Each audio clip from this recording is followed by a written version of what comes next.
Hello guys, nize ko muri amahoro bivanye naho muherereye. Hama nanje ndiwa Mungu wanyu nongeye kugaruka muri kano kanya kugira ngo nshobore kubashikiriza kino kiganiro canke ino documentaire yerekeye igihugu ca Kongo, aho kisanzwe arico gihugu kinini cyane mu karere ka Afrika y'ubuseruko, aho no munsi tugiye kubandanyiriza canke tugiye kuyaga ku mateka kino gihugu kuva ku ntwaro za cami kugeza no ku ntwaro iriho muri kano kanya tuvugana, aho kano kanya gisanzwe ari gihugu kiyoborwa na President Felix Tshisekedi. Reka nongenda gusaba wewe nimba ukiri mushasha kuno rubuga, bandanya kugira subscribe, share, like hamwe na comment kugira ngo tubandanye kugira umuryango uhagutse, umuryango urugari. Reka dushobore kwinjira neza na neza muri kino kiganiro canke ano mateka y'igihugu ca Kongo. Mu mutima wa Afrika ariho igihugu kinini cyane gisanzwe gifise ubutunzi bwinshi cyane, arico gihugu ca Kongo. Ariko muri kano kanya tuvugana, igihugu ca Kongo kimaze imyaka irenga 30 kibarizamo intambara zigiye zitandukanye, aho abanyagihugu b'ico gihugu babayeho ta mahoro bafise, babaye mu gihugu kirimo umutekano muke. Aho kino gihugu ca Kongo gisanzwe gifise ubutunzi bwinshi, arico gihugu kikaba arico gihugu kinini ca mbere muri Afrika y'ubuseruko, kandi nico gihugu kw'isi yose kibarizamo ubutunzi bwinshi. Amabuye y'agaciro yose abaho kw'isi abarizwa mu gihugu ca Kongo. Aho uno munsi tugiye kuyaga kuri kino gihugu ca Kongo, kuko ni igihugu gifise amateka manini cyane, ni igihugu kivugwamo ibintu vyinshi cyane bigiye bitandukanye. Muri kano kanya tuvugana, igihugu ca RDC Congo cyo gihugu ca mbere gihana imbibe n'ibihugu vyinshi,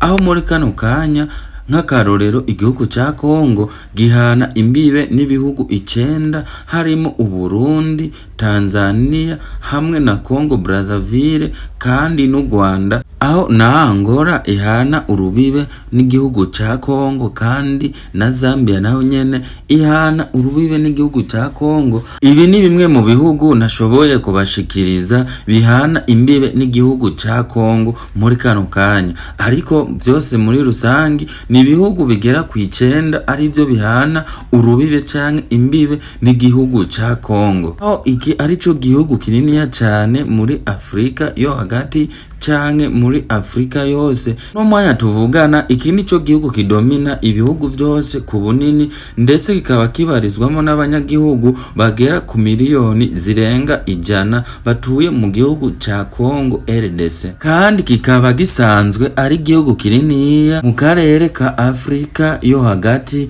Ariko kandi kino gihugu ca Kongo kikaba gisanzwe kibarizwamo imiliyoni zirenga 100 z'abanyagihugu batuye muri ico gihugu. Aho uno munsi tuko tubashikiriza amateka y'igihugu canke amateka yaranze igihugu ca Kongo. Ni mu gihe mu gihugu ca Kongo hasanzwe habarizwamo ibiyaga binini harimo Tanganyika hamwe na Kivu, kandi kikaba ari igihugu gisanzwe kibarizwamo ibisagara binini gose, harimo Kinshasa, hakabamo Lubumbashi hamwe na Goma, ndetse n'ibindi bisagara bigiye bitandukanye bisanzwe bibarizwa mu gihugu ca Kongo. Ico gihugu nyene gisanzwe kibarizwamo ibibazo byinshi bigiye bitandukanye, harimo intambara, urudandazwa rw'ubutare hamwe n'ibindi byinshi bigiye bitandukanye tudashobora kudondagurira muri kino kiganiro canke muri documentaire. Aho hanasanzwe habarizwamo ingwara zigiye zitandukanye canke amavirisi agiye atandukanye mu gihugu ca Kongo, kandi kikaba kibarizwamo hamwe n'imiyoborere canke ubutegetsi bubi busanzwe bubarizwa muri ico gihugu nyene ca Kongo.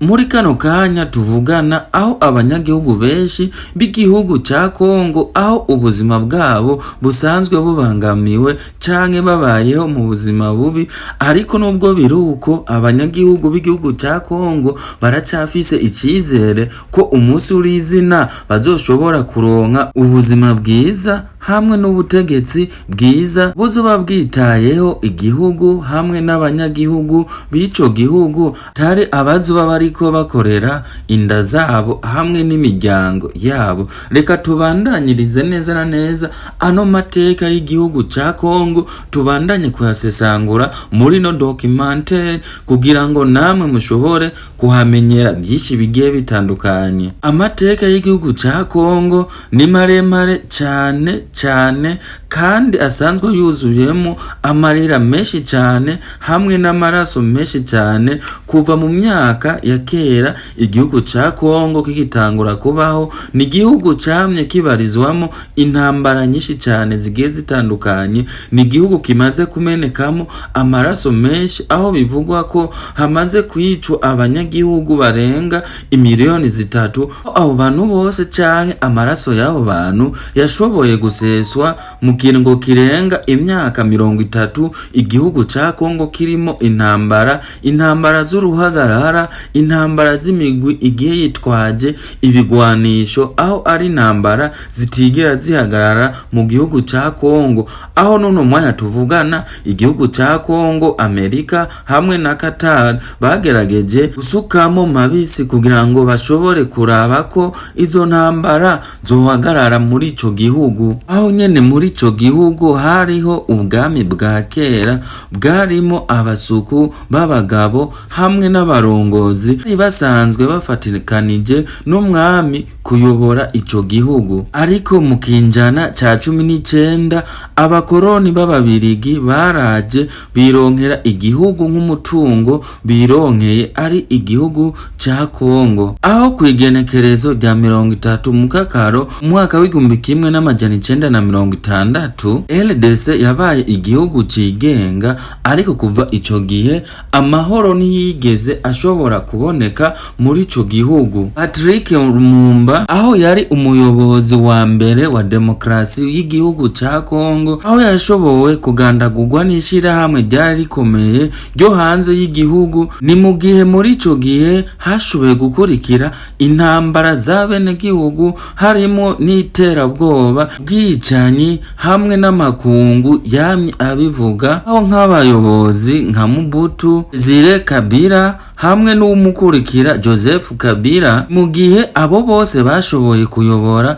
Kongo igihe kinini cyane kiruta ico abandi bose bagiye barayobora igihugu ca Kongo. Nubwo byashoboye kugenda uko, igihugu cyashoboye kubonekamo umutekano ukwiye kugira ngo abanyagihugu bashobore kuba mu gihugu batekanye. Igihugu ca RDC gisanzwe kibarizamwo ubutunzi bw'agatangaza, aho kinabarizwamo inzahabu hamwe na korta, kandi kikaba kibarizwamwo ubutare bwinshi cyane busanzwe bukenewe ku isi yose. Ubwo butare bukaba bubarizwa mu gihugu ca RDC Congo, aho ubutare bubarizwa mu matelefone, mu malaptop canke mu modoka, mu mabateri y'imodoka. Ubwo bwose busanzwe bubarizwa muri ico gihugu ca RDC. Ko kandi nubwo biruko igihugu ca Congo kitunze, ariko nyene abanyagihugu bacu basanzwe babayeho ubuzima bubi cyane, haba mu bajejwe umutekano usanga bambara ama uniform yatabaguritse, ama uniform ariko ibiraka, kandi igihugu ca Kongo kibarizwa mu bihugu vya mbere ku isi bitunze kurusha ibindi. Ariko ku rutonde rw'ibihugu bitunze, igihugu ca Kongo ni kiza mu bihugu vya mbere. Gihe bisanzwe bivugwa ko ubutunzi buri muri ico gihugu ko bwabaye umuvumo hakuba umugisha ku banyagihugu ndetse no ku gihugu, aho muri ico gihugu usanga abana bato bato barimo gucukura ubutare canke inzahabu hamwe n'ibindi bigiye bitandukanye. Binasanzwe bivugwa cyane ku isi yose ko mu gihugu ca Kongo abagore n'abana b'abakobwa benshi cyane bafatwa ku nguvu, mu gihe imiryango myinshi cyane yo muri ico gihugu ikunze guhunga gose kugira ngo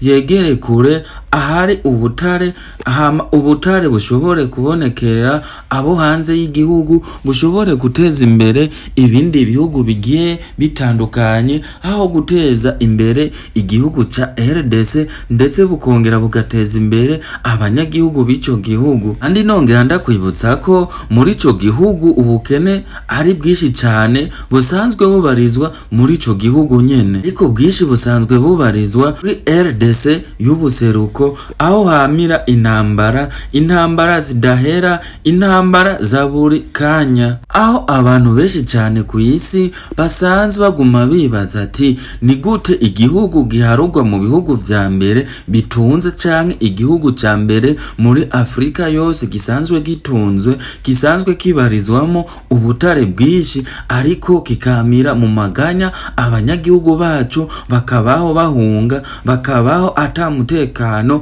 bafise. Ariko niyo ntambara yose ibarizwa mu gihugu ca Kongo, abanyagihugu b'ico gihugu ntibarigera bacika intege, n'abantu baguma basenga bashira imbere Imana, bavuga ati umunsi umwe Imana izocana ibintu bisubire ku murongo. Mu gihe basanzwe ari abantu bibanga, barakora cyane ariko kandi bakongera bagahimbaza, kandi nubwo biruko barakora cyane, barubaka igihugu cabo, aho nk'akarorero nk'umuziki wa Papa Wemba hamwe n'uwa Fally Ipupa kandi hamwe na Koffi Olomide ni umuziki wakunzwe kuva kera ku isi yose. Muri kano kanya abo bagabo ni vyamamare, ndetse hari n'abandi baririmbyi benshi mu gihugu ca Kongo basanzwe bateza imbere igihugu cabo biciye mu mpano zabo. Abanyeshuri benshi bariga cyane kandi bakongera bakiyemeza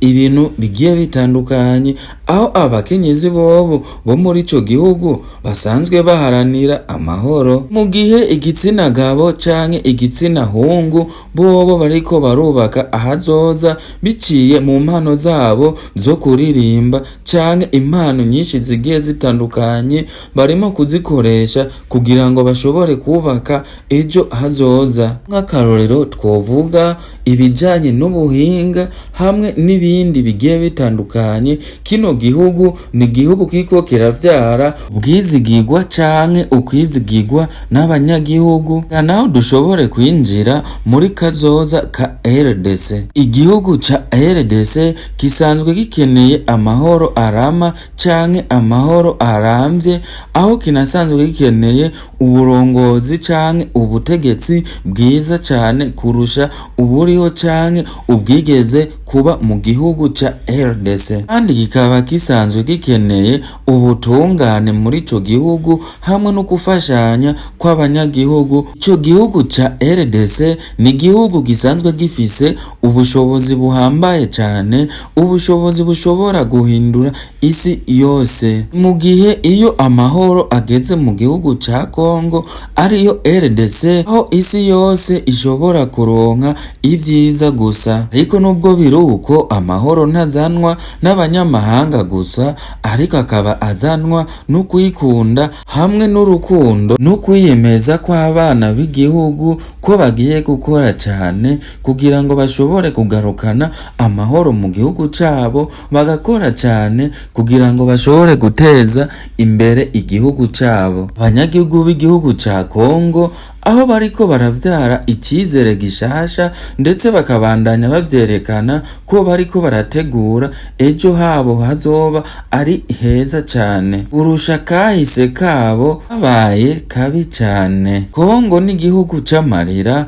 ariko nubwo biruko ni igihugu c'ibigega vy'inzozi nyinshi cyane. Igihugu ca Kongo ni igihugu cubashwe, ni igihugu c'amateka menshi cyane, ni igihugu c'ububasha, aho ari n'igihugu c'ububasha. Aha niho documentary yacu twabateguriye ku gihugu ca Kongo ishoboye kugarukira, aho Cedric Media ibategurira inkuru z'amateka ku isi yose, inkuru z'ubuzima, inkuru z'abanyagihugu ingene babayeho, kandi zikaba ari inkuru z'ukuri. Reka mbandanye ndagusaba canke nongera ndagushimira wewe ukiri mushasha kuri no rubuga, bandanya kugira subscribe, like, comment hamwe na share kugira ngo tubandanye kugira umuryango wagutse, umuryango rugari.